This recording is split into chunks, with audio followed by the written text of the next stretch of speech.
je sors de la symétrie de la violence. La Bible dit « Une réponse douce détourne la fureur. Une parole blessante excite la colère. » Proverbe 15, verset 1. Et Jésus disait « Faites du bien à ceux qui vous haïssent, bénissez ceux qui vous maudissent, priez pour ceux qui vous injurient. » Luc 6, versets 27 et 28. Face à toute violence dont la colère et l'animosité font partie, il est urgent de sortir de la symétrie. Quoi de plus surprenant pour quelqu'un qui pense enfoncer un mur que de se retrouver face à une ouverture? Opposer la douceur à la fureur peut être une voie d'éveil pour l'agresseur. Quelqu'un qui agresse est en réalité quelqu'un de faible, qui est dominé par ses peurs ou ses doutes. Le considérer comme tel nous aide à sortir d'une réponse émotionnelle en prenant un peu de distance, ou plutôt de hauteur, puis permet de proposer une attitude apaisante pour aider l'agresseur à orienter son combat contre sa peur.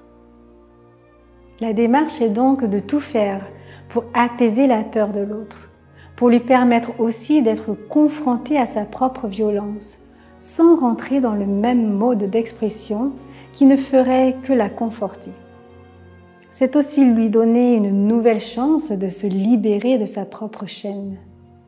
Pas facile, j'en conviens, mais souvent payant.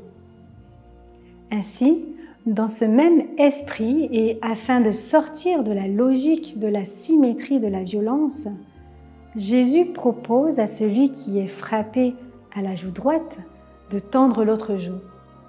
Par masochisme? Certainement pas. Comme le disait la psychanalyste Marie Balmary, le masochisme serait de présenter la même joue pour que l'agresseur frappe à nouveau.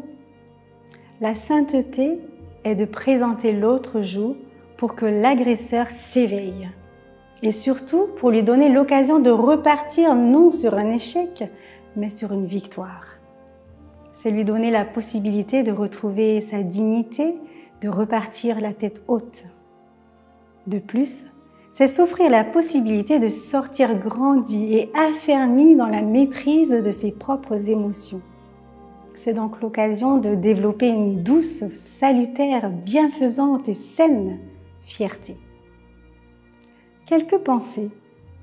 La meilleure manière de se venger est de ne point ressembler à celui qui nous fait injure, de Louis XIV. Si la violence est une chaîne, alors sois le premier maillon manquant, d'un auteur anonyme.